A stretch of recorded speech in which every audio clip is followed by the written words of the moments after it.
Hi guys, welcome back to my Steps to Sobriety, my show on YouTube and as a podcast with me, your host, Stefan Neff. Today's another day for a fantastic interview. I've got Stacy Raske with me. Stacy is a true go-getter and badass. She's a fellow author, an Iraq veteran, and so much more.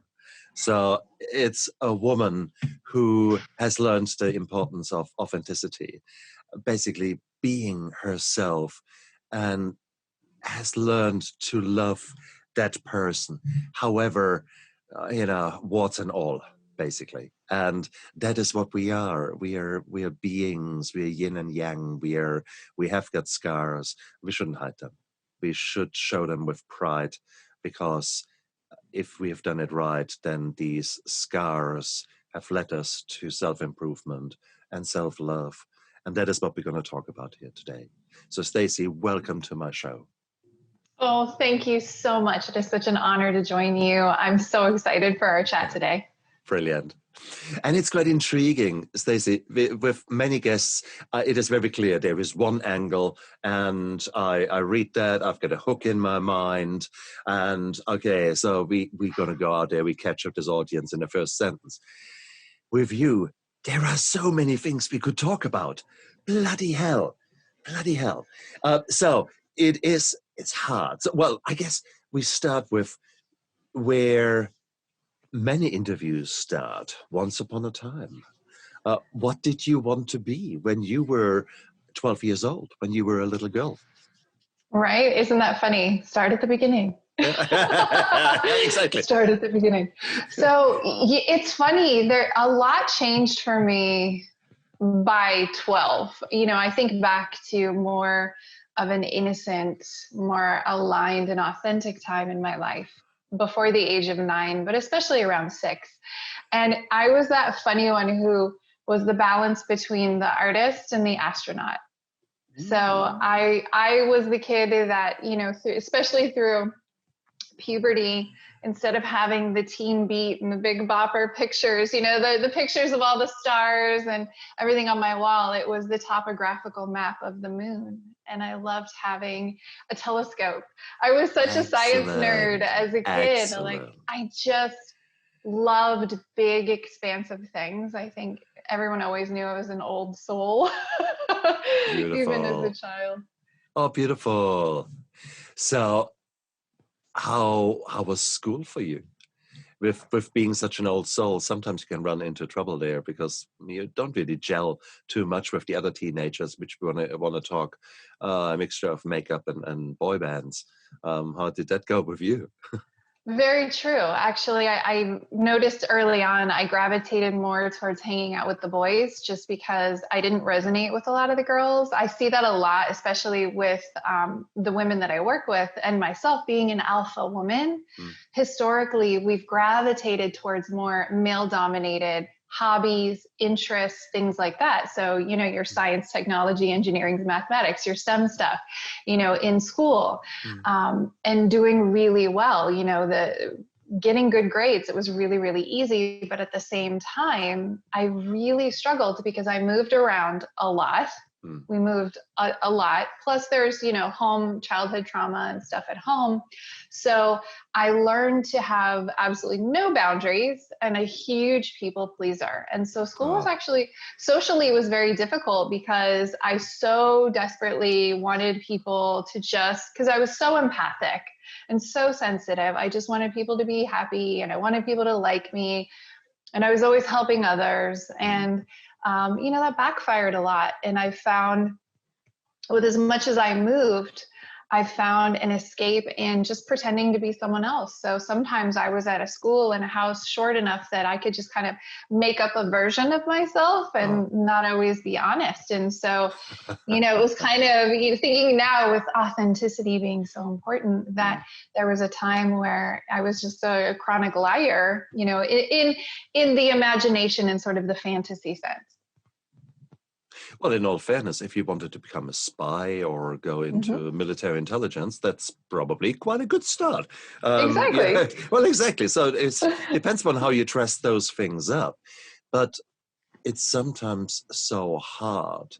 It's amazing for me to imagine undercover agents that they live a different persona that often enough is so different from who they really are. That's when I listen to actors on shows. I often go to Armageddon, so the our version of Comic-Con, and I go there in order to listen to the actors to actually figure out how the hell do you do that. And it's amazing the way they can put this mask on and then take it off. So they would work. One guy was the real badass in the sense of the evil guy in the films. So here he was flying on a Monday to work in LA, would be this absolute evil guy. And then he would fly home and be this absolute lovely dad with lovely children and focus on family and a perfect husband. And it's this dichotomy. And you think, what the hell? How can people do it? Now, he learned how to do that as part of his job. The problem, of course, is there are so many people out there who do that every day and don't realize that they are actually what they are doing. And what they are doing is actually not very beneficial for their own good, isn't it? Very true. And I mean, that's why I really lean so much into understanding the masks that we wear. Building a lifetime of pretending to be who I should be in all of these different situations. And quite often, so many of the most highly successful people are just great at wearing the appropriate mask for the appropriate situation. The highest achievers and the highest performers. And that was myself. It was, a lot of success and validation and approval through achievement. And, kind of that same thing with the social stuff in school, just wear the mask appropriate to the situation. And to a certain degree, there is, you put yourself out there into situations where you had to conform, where you couldn't necessarily be yourself. Taking the military, yes, it would have been, well, it would have been a challenge. When did you join the military? So I joined the Army actually in early 2001. And so it was basic training, all the schooling and everything. And then while I was home on leave before my first duty station, 9/11 happened. And so then it was just deployment. So. 2001, I'm just thinking about the role of women in military as far as combat and frontline is concerned. When did it change? That must have been somewhere around that time, wasn't it? A little bit after. Actually, technically we were a support unit. We were not supposed to be on the front lines, and yet we were. So we were in combat situations regardless. We were the first chemical unit in Iraq because we were part of the initial force when we invaded in 2003. So it was kind of interesting how things unfolded during that time. I mean, and I was 22 when I joined. I wasn't 18 right out of high school. I had some time to build a life as an adult, or what I thought was adulting, and then needed a change. Why did you choose the military? Why? What's enticing you? So there's the practical side that there's a long history of military in my family. My dad was Army Reserves, and then pretty much every generation prior. And even both of my younger brothers ended up joining active duty Army as well. The metaphysical side would say, again, kind of going back to the old soul, past lives, all of that juicy stuff, that even at an early age, I just knew without a doubt, somehow, some way, even before I was old enough or wise enough to understand that somehow being in the military would be a part of my story. It would be a part of my journey. I didn't know when, and I didn't know what that would look like, but even as a child, it was something I just knew. Which seems odd for a girl. No, not necessarily. Because remember, you grew up in that background, in that the vibes were there, the sense of duty, the sense of honor, the sense of hearing positive things about the army, hearing the stories that you didn't even know you heard by just your dad talking and things like that. So at an early stage, you were primed without your parents probably intending and without you actually knowing that you were about that path. So it is what it is. So Yeah, some of it is programming, uh, definitely. and how did that feel? I mean, you were striving on people pleasing. You were. How did that go? How did the various versions of Stacy deal with the military? In many ways, really well, because I moved around so much as a child and I was used to creating a family out of my friend circles. So that worked out really, really well. I had such a beautiful tribe and community. Nice. And at the same time, I could see the other side where it was really craving structure and guidance, and in a sense, a surrogate parent for where my parents lacked in parenting. And then as I worked my way through my career, which was only 3 years before I got hurt in Iraq and was medically discharged, but I could see where I was still searching for a strong father figure in some of the people that I related with and really connected with during my time in the military. It's interesting when you say a strong father figure, if that you're referring to your own life now. Mm-hmm. Were there good leaders that were above you and that you could look up to and that you can model and learn from? Mm-hmm. Yes, there was, especially Sergeant Major Varner. He was one of the people that I wrote about in an article that just came out recently on the 5 learning to survive and thrive during times of crisis and what my military experience taught me. And it was his leadership. And I definitely saw later in my own healing and recovery journey how he did fill that, where I didn't realize at the time that's what I was looking for, was, that the guidance and support of a father figure. And he definitely fit that during the time that we worked together. And I really listened and I really paid attention to his leadership style, to all of the things, how he worked. And I'm like, oh yeah, I could see that's just one of those really amazing examples that in my life, and one of those relationships that helped nurture me into being who I am today. And it's so intriguing that you're saying that. When I look back into my own life, I had a dad and a stepdad where I have to say that my values today are so different compared with the values that they believed were the right values. For them, it was truly trying to live the lives of actors, Tony Curtis, all the Rat Pack, this kind of area. That was what my parents strove to somehow emulate, somehow to be, and it was also false and so vain and strange. So it intrigues me, and it touches a deep sore, I guess, in my heart, that what you have just said with the looking for a father figure. And I certainly nowadays try to be a very different man and try to be someone that can be a leader. And it's interesting. Can you pinpoint why you liked this officer? What did he show you how a leader can function? The biggest thing was something that had shown up a lot throughout my lifetime, was the people who were more concerned with their image. And so going with the flow, going with the crowd. So there's a lot of really amazing people out there who can rub people the wrong way very easily, who can be very triggering of others, right?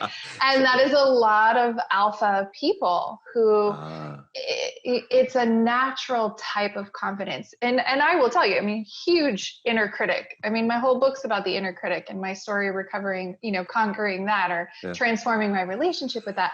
But despite all of that, I never got along that much with people who just were all about, lovingly, I say the sheeple, they just go with the crowd, go with the flow. And he was one who did not do that. Yeah. He did not do that. So where everyone else in our unit had this preconceived notion of who I was based on what somebody else gossiped about me or some incident that I had or some trouble that it's like, well, yeah, but not taking the time to actually get to know me.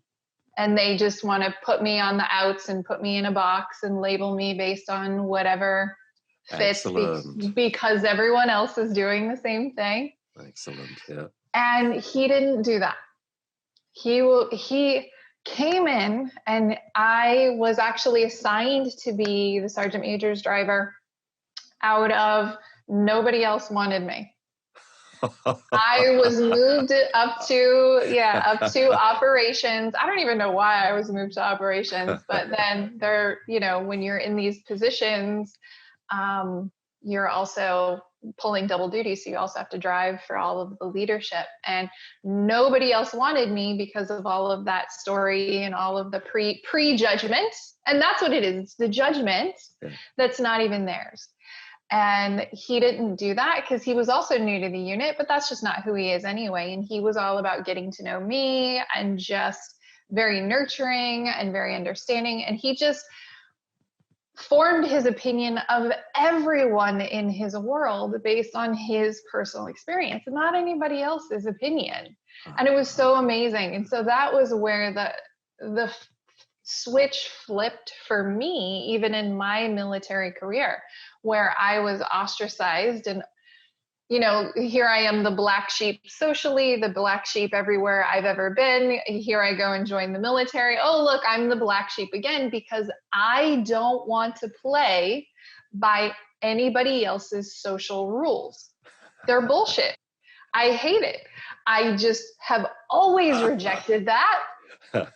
And so it's the same thing. I had the exact same challenge when I was a pharmaceutical chemist in corporate. I didn't want to play the juvenile social games of feeding people's egos and kissing someone's ass and being part of the gossip. That's just not who I am. And so that was really the big pivoting point, not only for me in my military career, but just understanding what it means to be a genuine, authentic, influential leader. Yeah. Finding what is amazing in your team and nurturing that. Which is the most powerful thing to do, isn't it? Mm-hmm. It is, if you can work with that. Oh, beautiful, beautiful, beautiful, beautiful. But again, there is the trauma inside of you and the frustration and the negative sides that have changed you and that has formed you. You've had the pressure from the outside and probably more so from the inside, from yourself to either make it or break it, kind of thing. And you made it by actually living up to the real you, who you wanted to be. How there were a number of basically points in your life which basically were catalysts for you. What do you think was the hugest catalyst?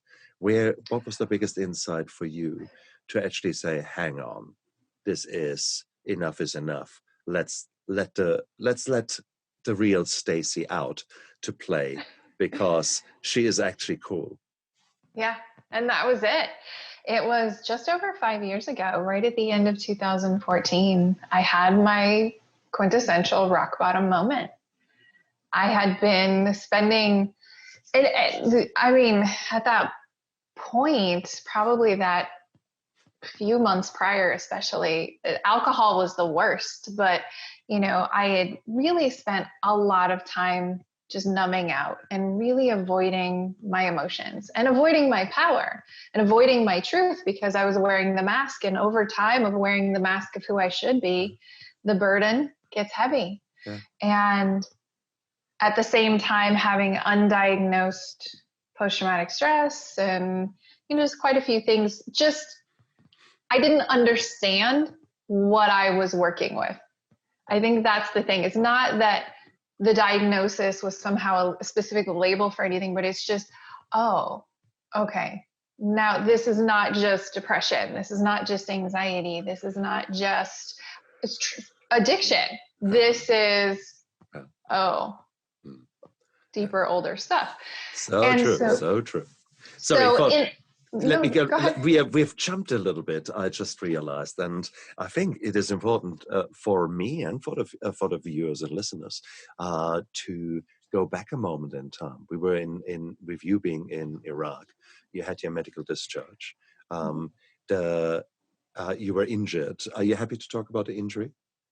Yeah, it's just herniated discs in my back is the main thing. A couple other small things, a little traumatic brain injury, Yeah.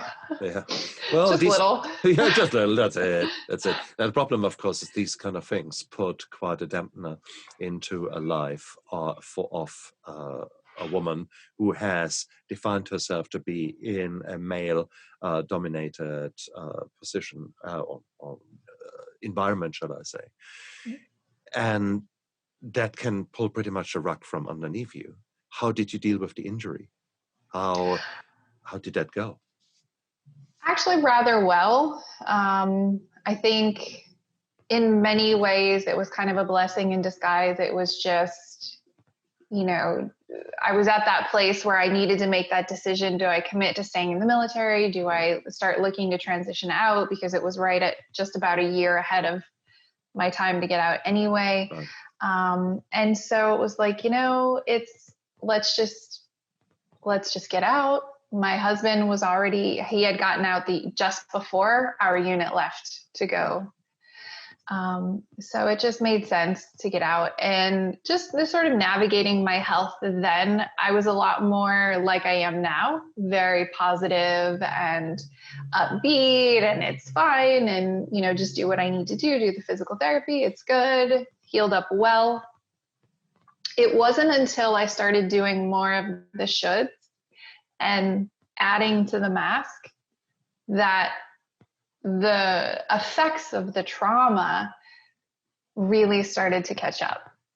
The physical stuff really was not that bad, I think, especially compared to many, who've had very traumatic physical injuries. So yeah, it was more on that, the mental and emotional and spiritual spectrum. And that's it. I mean, that is when we talk about PTSD, it is a chameleon that shows itself in so many variations in our lives. And B, it's not a pissing contest. It is basically, there are some people who go through horrendous physical trauma and mentally they're okay. Yeah, fine, fair enough. The truck rolled and I was under it. Yeah, so what? And get on with their life. Whilst other people are witnesses to a horrific incident which did not actually affect them themselves. Yet the degree of mental upset and the degree of PTSD can be life-changing. And that is really so important. So for all of you out there, and I've met quite a few people who, including myself actually, where you think, well, that was not a big deal. So, you can't have PTSD. No way. I'm not a soldier who's blown up. I'm not, I don't know, whatever image you have got. In reality, it is, no, it doesn't need to be horrific, gory, etc. It is just needs to be that your body at that moment in time, your mind felt that, oh my God, there's a real threat to my life. And that's it, take it from there. So guys, it's so beautiful to listen to Stacy because there is this confusion in one part of her story where you think, it's an anxiety, are you drinking too much, you're doing this. Where did the alcohol come in? when you said after the injury, you were sort of all right. You Yeah. dealt with it well, but Yeah. somehow a slippery slope Yeah. occurred. Mm-hmm. How and Yes. why? So it is interesting. And I mean, just kind of piggybacking off of what you were talking about with post-traumatic stress, especially, is the thing that I discovered, and it really plays out between those who get post-traumatic stress disorder and those who don't, especially when you think about people who experience the same event, something really big, a mass shooting, Hurricane Katrina, just some sort of a big event, and who gets it and who doesn't, is the foundation is laid in childhood. The framework is laid in childhood. So it's really, and that was my big discovery, was it wasn't my time in the military. It was actually my childhood trauma. It was all of that stuff that laid my habit of coping methods. So, it was learning. My first addiction was avoidance. My first addiction was people pleasing. My first addiction was, getting approval and wearing the mask, pretending to be, whoever everybody would want me to be. So I would get the love or what I thought was love as a child. And so that was the stuff that laid the foundation for how things played out over the next decade after getting out of the Army. And so what it was is, the more that I deviated from my truth, the more I had to numb out, the more I had to cope, which all I had was unhealthy coping with what I was experiencing deep down, and how that was the life that I was leading, and the choices that I were making were so disconnected from the soul of who I am, the truth of who I am. Sure. And it was always giving my power away in building this life of shoulds. And so when I have my rock bottom moment, in a sense, I spent the last 10 years doing all the things you're supposed to do: get the degree, get married, buy a house, get a corporate job because it's safe, have the nice cars, make lots of money, have the benefits, all the things that are prescribed as, again, the shoulds, to be successful, quote unquote, successful. And I was miserable. I hated it. It was my prison. Was truly my prison, so, I look back, I mean, alcohol, in terms of it being a problem, I don't, there was a few times of like hard partying in the military, but I think there were so many other outlets, and it was usually so social. It was very different. I don't think the alcohol really started turning into a major problem until after I bought the house. I have the corporate job. My health is progressively declining. And really, my first big numb out was always with food. So at my rock bottom moment, I was 100 pounds overweight. I was struggling with massive health issues. I mean, the herniated discs in my back were exacerbated by the weight. I had autoimmune issues. I had all of these, stress activated conditions and all of these things happening. And I'm just numbing out with food, drugs, alcohol, prescription medication, television, social media, even at my worst, self-harm. Just something to change how I was feeling in the moment, right? Another tool to just numb out and avoid, because I couldn't handle what was really going on underneath. You have described in a few sentences the lives of so many of our viewers and listeners, including mine a wee while ago. And it is something that we all end up in until we hit that climax, or shall I say the bottom of the abyss, really, the absolute low, where it is so uncomfortable that even the way we have numbed and tried to numb the pain does no longer work. And sometimes it is luckily due to the effect of others who see it far more than you can see it, because you're blinkered, you're in your own pity party, you're in your own pain, and nothing, there was not a glimmer of hope, or at least there was not in my life. And it is so weird. Did you have the insight that things need to change yourself, or was that because your husband maybe saw that you were on the slippery slope? What was the catalyst? What was happening? I mean, he saw it a long time and he shared what he could, but right, trauma attracts trauma. So we both came to our marriage, what is it? A woman with daddy issues and a guy with mommy issues. We do great together. Dysfunction comes together. And so it's been interesting, but working with the toolkit he had, there were definitely a lot of times where he was voicing concern and doing what he could. And then sometimes he was my biggest enabler. It was both sides because of, again, his toolkit. Yeah. But in my moments, which was actually, that beautiful blend of rock bottom moment mixed with highest, most greatest divine clarity ever, I'm standing in my kitchen, and you said it beautifully, right? The tools we're using to numb out no longer work. And I was shoving food in my face from the cabinet, not even putting it in anything. I'm just pulling stuff out, shoving it in my face, chasing it down with a bottle of booze, probably wine, because I was the, 1 to 2 bottles. Like I was hiding bottles. Like it got bad. Like I was closet drinking. But it was fine because, right, especially for women and then corporate women, of course, have a glass or bottle of wine, whatever. It's wine. It's fine. It's not like it's liquor. But still chasing it. And I'm bawling my eyes out. And in this moment of clarity, I thought, what am I doing?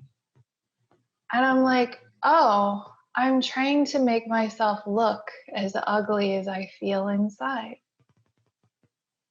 And it was like, holy shit, I totally hate myself. I have no idea who I am, and I hate it. That was that moment of clarity. It was just totally present. For the first time, that level of present in my life that I probably had not had in years. And it was just amazing. And from there, it just went nuts. And I was like, okay, I'm done. I am so done. I am throwing in the towel. And I told my therapist, because thank God I was already in therapy for a couple of years at this point. I said to her, I'm done trying to control anything other than myself. And that, my friend, changed everything for me in 2015. I stepped up.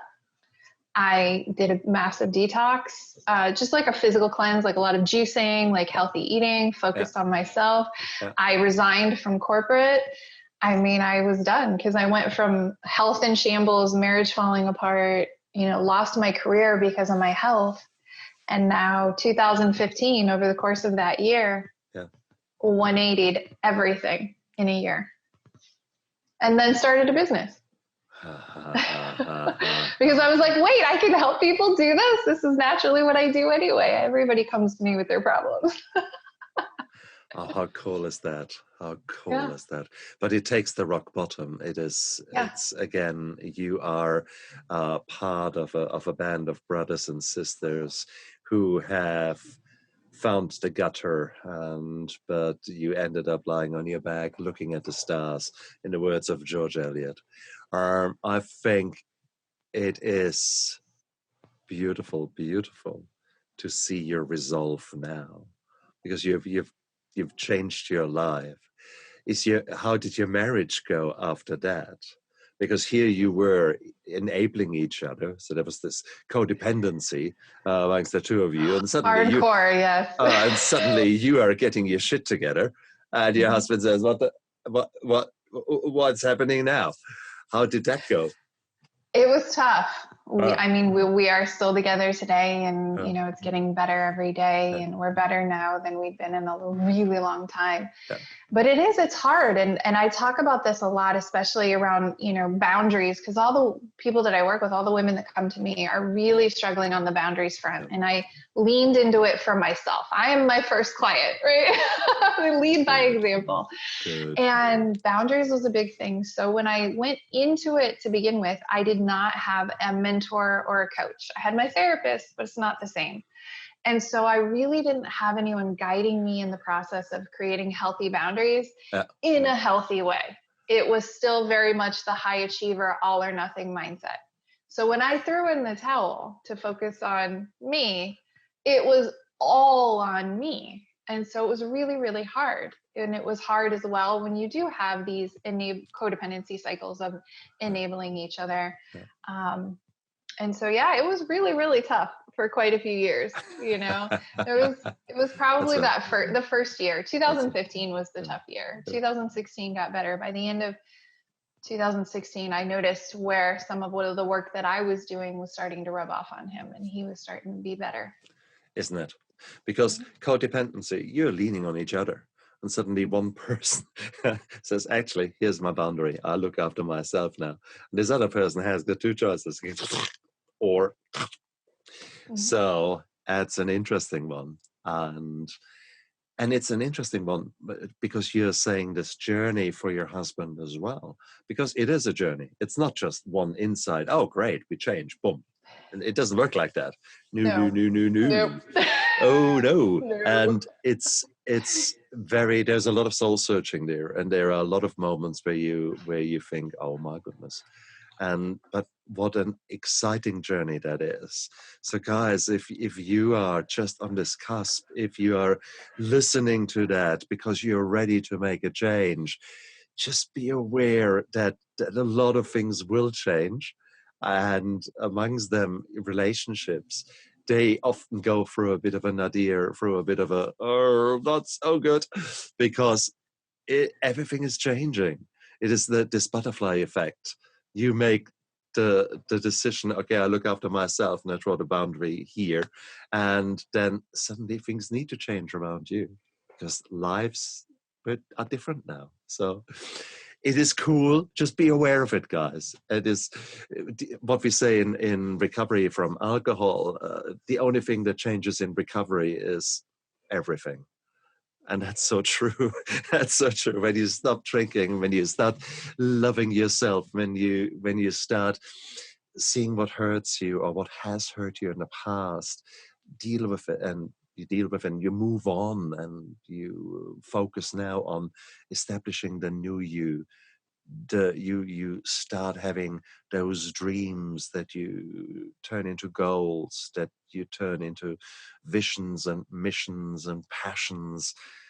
It is an ongoing journey, but how does it change lives, and how does it empower you? This empowerment is this feeling of, wow, I did that. Wow. And you're no longer hiding. You're no longer hiding there and hiding the bottles, hiding the fact that you were drunk, hiding the weight with 4XL large pullovers that you try to pull over all the wrong places, and including your face, for crying out loud. Yeah, so it's all that. You suddenly change. You suddenly go out there and you become that new animal. And an animal, it's like a caged animal that suddenly is let free. And I see that in you, Stacy, for crying out loud. Here you are, this woman who suddenly has established the boundaries, has given herself the right to explode in her passion and in her teaching. And it's just amazing, absolute amazing. Thank you. Thank you. A story of 5 years now. The question is, where are you heading? I mean, because the story, like yours, mine is only just beginning. I've got the feeling. Yes, I've come a long way in 7 years of recovery, but hey, this is only the start. I have no idea what my path will bring me. So what about you? I mean, let's look at you right now. You're helping people. Tell us a bit about the work that you're doing right now.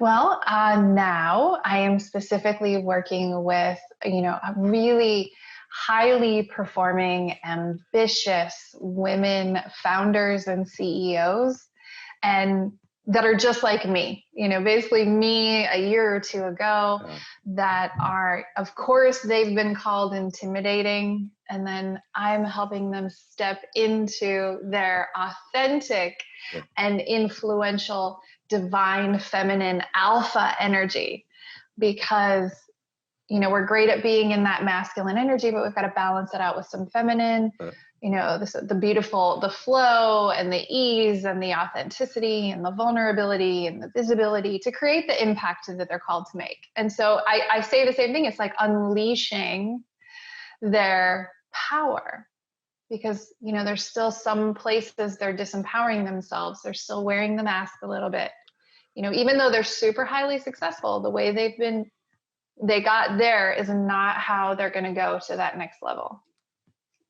Isn't it? And many of these women will find themselves empty and confused, and whilst they are so powerful on the outside, there is still somewhere in there is the people pleaser. Somewhere in there is the little girl that seeks validation. And it's so important to recognize that before it is too late, before people rely too much on the destructive coping mechanisms that then cause the self-sabotage. That was certainly with me. Achieve, crash, burnout. Achieve, boom. And it was always the same stuff through a long period of time, because I did not take time for myself. And it is still something I need to learn today. This is a habit that I just love. I love to achieve. I love to be creative. I love to burn the candle on both ends, as so many other A-type personalities do. We love to achieve. We love to create. But yeah, damn. So it is about balance. And that is really that foundation of what I teach, because it's the same thing, right? When we are very much in that energy of creativity and creation and doing, but at the same time, we got to make sure we honor the vessel and do the things to nurture the relationship with ourselves, because that's the one we've got to nurture the most. That's how you take off the good girl or good boy mask. But at the same time, unleashing the rebel in a really beautiful way, and, tapping into the remaining power and potential. Gotta have the balance. So important. Unleash the rebel. I like that. Yes, I know. I was like, ooh, should I focus on hiring the rebel on my next book, or the authentic alpha? I don't know. It is ultimately, it is a variation of themes, because it is being authentic. It means to be a good leader means that you know your inner self, that you know what your own needs are, how to satisfy them, and how to work with your strengths and your weaknesses, how to harness your weaknesses and turn them into strengths, how to show leadership by showing integrity. But you can only do so if you have that moral compass, if you have aligned yourself in all your own principles and you know what you need. And that is often missing. So you have got leaders out there who strive to do their best, yet they will never achieve it, because there will be moments when everything falls apart. And unfortunately, also in their leadership, it will fall apart at a crucial moment, because the self-sabotage comes in, because it is just so much easier to rely on the crutches, on all the other things. And I'm as guilty as charged here. When you were touching upon the weight here, absolutely. I've got my shit together in virtually every single bloody other thing. It's just the looking after my physical health and actually stopping the emotional eating, being at the cupboard at 10 o'clock at night. Yeah. And what's interesting though, for like all of those beautiful qualities that you mentioned for that epic level of leadership, there's a wall that blocks us. I know, I worked through it. But there's a wall that blocks them from reaching that next level of that amazing, that influential leadership, that level of confidence that inspires and elevates others. And the biggest symptom of that wall is control. And so I often say everything that you desire is on the other side of control. And so it's funny that it kind of goes back to that story where it's like, oh, okay, I'm done trying to control anything but myself in my rock bottom moment. And so it was really that insight that the wall that we keep around our hearts, right, from all the hurts and the traumas and all the things we've experienced, and that's where all those unhealthy habits and the imposter syndrome and the inner critic and the self-destructive behaviors lie in that wall. Yeah. And all the awesome, authentic, amazing, powerful us is behind it. And the control piece, working on the control, is the fastest way to dismantle that wall while also having healthy boundaries in place. Because that's why, if we don't have boundaries in place with our relationship with ourselves, that's why we do the emotional eating. So why we go to the cupboard at 10 o'clock at night. So true. So true. It's the little bit of internal self-parenting that we need, but the more also giving yourself, honoring your inner rebel with constructive fun and play and free time. And if you give yourself that downtime, it's less likely to creep up as stress eating or other self-destructive behaviors. So true. So true. Yeah. The balance. Self-parenting with boundaries, actually celebrating and scheduling in time to nurture your inner rebel. So important. Absolutely love it. I love it. And you've put it all in a book, for crying out loud. See, you guys, you didn't need to take all the notes there that you have been. No doubt people were sitting there writing things down. Oh, that's good. That's good. That's good. So come on, show us your book. Because exactly. Because I'll be a boss and fire that bitch. Okay. Yes. I like that. Like that. Quiet your inner critic and finally believe you're good enough. Because isn't that what we do? Is we numb out because that's the part of ourselves that we're, feeding. If I don't feel good enough, let me drown it with everything else, pleasing other people or alcohol or food. Oh, wonderful, wonderful, wonderful, wonderful. Stacy, if you have resonated with someone, or no doubt you will have, no doubt, if people want to get hold of you, how can they do that? The easiest place is to go to my hub, which is stacyraske.com. And then that will point you to all my amazing free resources or to my free Facebook community and all the socials. Beautiful, beautiful, beautiful. And for you guys down there, just have a look down there in the description of the podcast and the YouTube channel, because I will have put all of Stacy's information in there. Okay. Stacy, it was so beautiful to talk to you. It was so lovely to see your journey and to learn from you how you redefined yourself and transformed yourself into that new you that can now be a shining light for others who, especially those who are leaders at a very top level. And it's such an lonesome position. It's such a scary position. It's such a position where people are afraid to show them the real self, because they have worked so hard to get up there. There's the fear that, open up and that's it. They see my vulnerabilities and, oh no, I can't do that. And often that means also to yourself, oh no, I can't tell myself the vulnerability, because otherwise, no. And it's so important to get that balance and to have someone like you holding the mirror in front of their face and actually say, look, that is what is happening right now. Can you see that? And chances are they might have sensed it, but certainly not seen it. And that is so powerful what you're doing. Now, that is a wonderful, wonderful work you do. Stacy, I was honored to have you on my show. Are there any parting words from you to either my audience, or in fact, let's rephrase that, if you could send a message back in time to the younger you, to the people pleaser, and to the other Stacy, what would you send back? Ooh.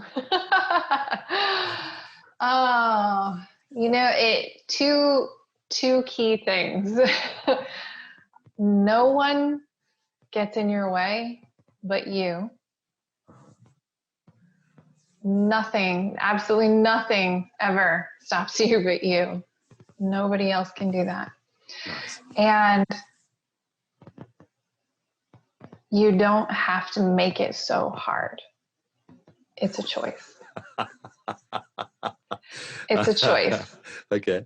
That's beautiful. It was really, I chose to make things way harder on myself than they needed to be. The head trash and the stuff that I was not very nice to myself. And then on the other side where I learned self-love, it's like, oh, yeah, that was my choice. I made everything way harder than it needed to be, not asking for help. Sure. Not, making it all, I made it all so much harder. No. There's always an easy button, but we've got to be willing to accept it. And you only recognize it as the easy button once you have pressed it once. And you have seen that you're not electrocuted by pressing the button, that you actually think, and that button can be full of fear and fearsome and scary to press until you have done it. Once you've done it, and it's that freedom I'm talking about. It's that freedom that you suddenly think, wow, okay, it actually works. This is a new way of coping, a new way of leading, a new way of being. And that is so much more aligned with the real you. It's so cool. Stacy. And the easy button, keep in mind the easy button too is actually what seems like the hard work on the front end, because it's feeling. Yeah, the emotions, and that's normally what we talk in every other single interview I've ever done. Today, the emotions got a bit of a break, at least at the discussion about them. But I think we have elucidated so many things that are important, especially allowing yourself to take the mask off, recognizing what is the mask, and trying to figure out who is the real you. Try to figure that out, guys. Who is the real you? And if you don't have an answer, then the question is, well, if you don't have a real you, why not create one? Why not create a you that you can be proud of? And is that you really standing with a bottle of wine in front of the chips in the cupboard? Yeah. Yep, that was not the real me. And so now I let the real Stacy show up. That's right. And it was beautiful that you showed up on my show. I love that news, Stacy. Thank you so much. It was an honor to interview you. And you guys, absolutely. And you guys out there, look after yourself. Make the most out of your life. You've only got one to live.